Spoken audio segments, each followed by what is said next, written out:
The Dauntless. You know, it is a real shame that the traditional tribal war paint dries and flakes off without a near-literal steaming hot environment. Oh? Wanted to see your little green girl in her reds and yellows? She teases, and he smirks.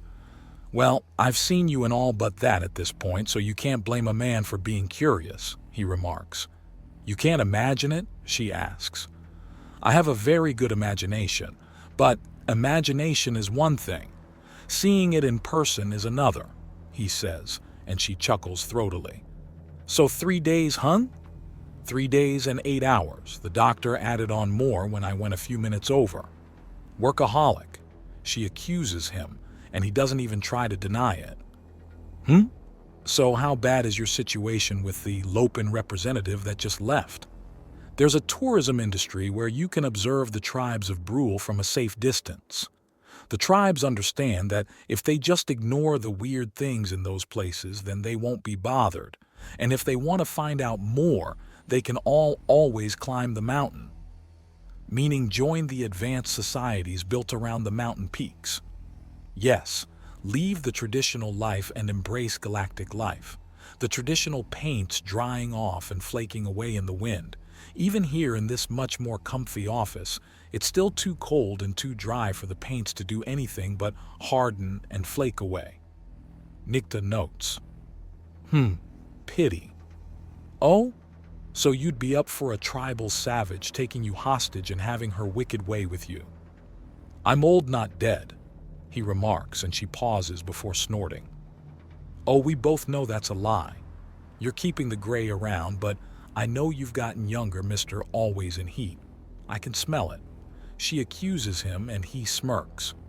Guilty as charged, madam. It's far slower than a healing coma, but restorative meditations can do good work with far greater control and no risk of mental shenanigans. It still scares you that you had soldiers lose their retention bands, doesn't it? Immensely. There are still several unaccounted for, and it sends a chill down my spine at the possibilities of what could be done with them. The galaxy's a dangerous place. Even if you're a danger in it, you're still in danger in it, Nikta says before tugging on his hand. Come on, sit down, recline, and just relax. Even when calm and on vacation, you're still tenser than steel cable. Earlier today, I just painted one of the biggest targets possible on my little organization and sent half the galaxy insane. Oh, not a half. I'd say closer to a quarter. Oh, is that all? Well, darn. I guess I have nothing to be worried about then if it's just a quarter of the civilized galaxy.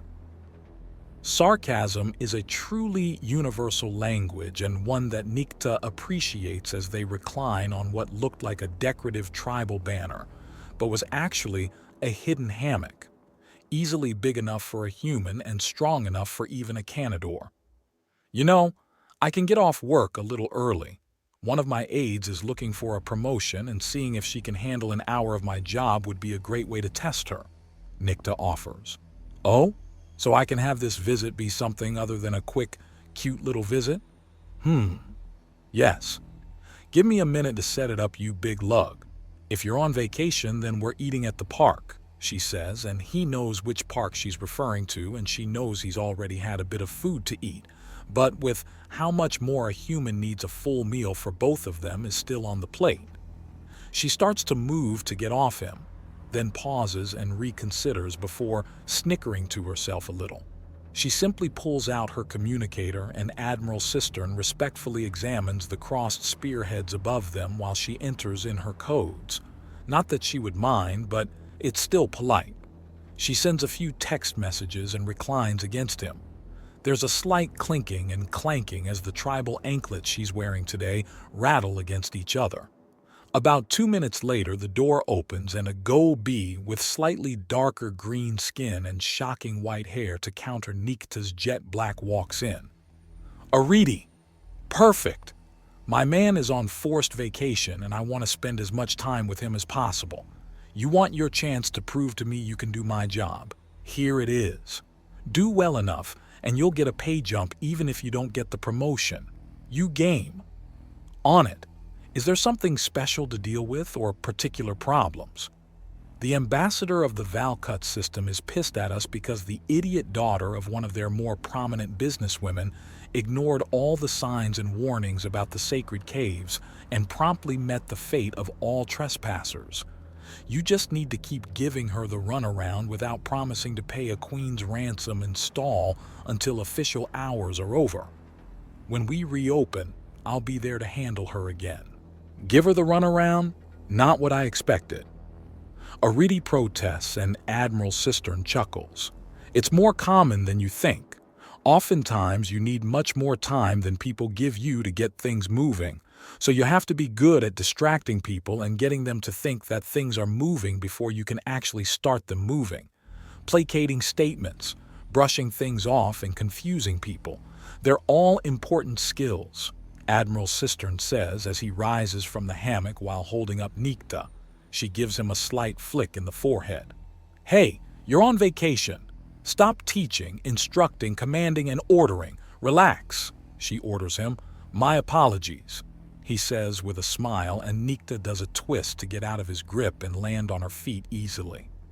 The slight rattle of tribal jewelry and its contrast with a formal business suit is something he's always going to associate with her and Brule, a place with one foot in mud huts and the other in advanced spaceports. She grins at the look on his face. Come on, big man. Let's get somewhere more comfortable. You've got a lot of stress to bleed out, and good food with good company in a beautiful place is exactly what you need, Nikta tells him as she quickly stretches and then starts leading the way out. Best of luck, Ariti.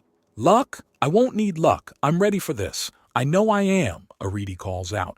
Prove it then, Nikta states, and soon enough they're both off in the custom aircar that Nikta built out of spare parts and then either bribed, blackmailed, or both to get it certified to fly on Centris. There was also the possibility that she threatened someone too. Of course, with the way she designed it, there was no place for him to sit comfortably unless she was balanced in his lap. She assured him up and down in the past that it was accidental and the car was indeed registered to her long before they had started being together. But that doesn't mean that she hadn't been outright looking to be with someone a bit bigger than her own kind. The garden she was thinking of was covered in flowering vines. It was a combination of a Roman column entryway with delicately painted masterpieces hidden ever so slightly by the sheer life. It's something out of a painting, minus the gawking crowds, vendors of all sorts of street food and more.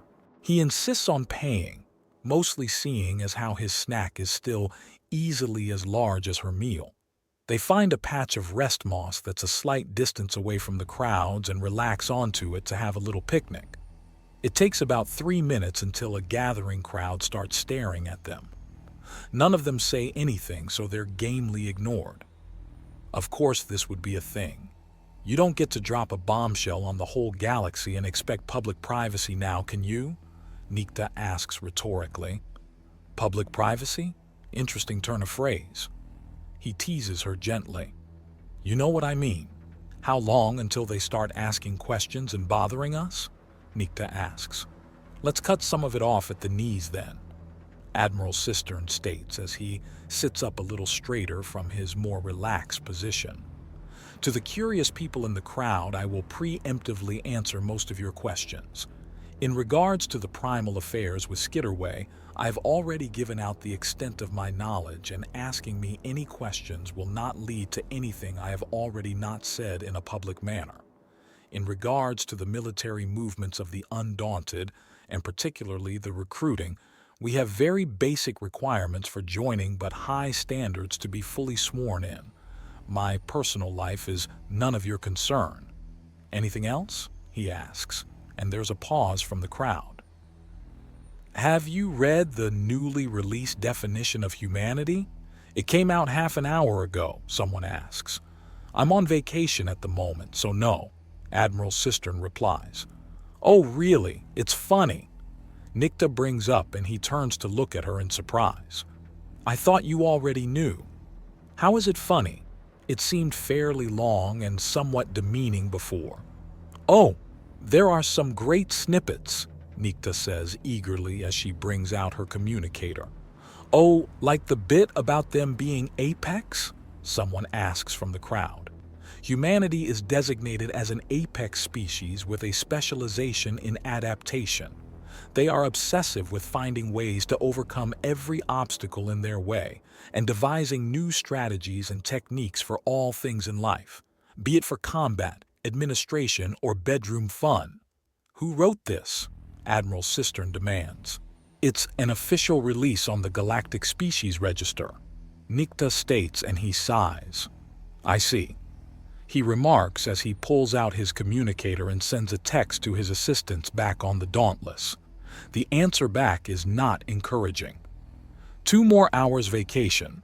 Relax already, you workaholic freak. There's a mischievous look in Nikta's eyes as she hears him read that out loud. So I shouldn't tell you about the note on sheer human virility in the small dating guide, which can be summarized as grab latch on maintain pressure. Glomp? He asks. Where did you get that word from? Never mind, he states. What else does it say? Oh, there's a warning in that no civilian humans have been seen yet, suggesting that there might not be human civilians. There's also an entire theory entry based on the idea that humans might be a sort of galactic counterweight to most races, being nearly entirely female. It's funny stuff. Oh, Lord. Oh, that reminds me. There's a funny bit here in that people have looked up some human religions, and while it contains links, there's another theory column that suggests that humans might see women as the destroyers and men as the preservers, like a lot of the galaxy, and that the undaunted are apostates that have become living engines of war banished from the homeworld for being too violent. That's absurd. Hence the theory column, Nikta says as she scrolls through and brings up a theory column. Don't read it out loud, it's very funny. I need to send a text to my legal division. Extra vacation time be damned. This needs to be jumped on yesterday, he states after reading the entry and then quickly sends the text. That earns him another 2 hours, according to the doctor, and a direct threat that he'll be adding them by 4s next time. I thought those implications a little spicy myself, but you can see how some women would be hopeful that such a thing would be true. Just no, Admiral Cistern remarks. The column had been a theory about how humans taming animals that had resemblance to many races the galaxy over meant that humanity were in fact an experiment to create the perfect husband, and were programmed to bond with everything and anything as part of a fetish building experiment. It pointed to the taming of animals, legends of things like Japanese kitsune or the European werewolf as proof, and it just kept going. The theory columnists were going to be sued for slander even if it added entire days onto his damnable vacation. Why is it that the moment he's told to relax is also the moment everyone tells him how everything goes to hell without him? Calm down. Even if your vacation is a week long, you will have plenty of time to do what you need to. The galaxy moves both quickly and slowly, and with things like this, it's very, very slow. Nikta assures him, and he lets out a big sigh. There we go. Let out all that pesky stress. The vacation is already too long and getting longer, he notes. Stop being such a workaholic. She chides him, and he leans closer to her so he can whisper. Don't tell me you don't enjoy it. He teases, and she lets out a slight laugh before kissing him on the cheek. At the right time, it's amazing when we're trying to relax. Not so much. So relax, big man. Get busy relaxing. I'm pretty sure that's not how relaxing works. Then work at it. You're good at working, so work at relaxing. Very sure that's not how that works. Make it work then, she says before dissolving into some laughter. Then she sobers up and turns to the crowds. All right, all of you can back away now. He said all he's willing to say, and I don't think any of you want to explain to the police why you were hassling a gentleman in public now, do you? The crowd finally disperses.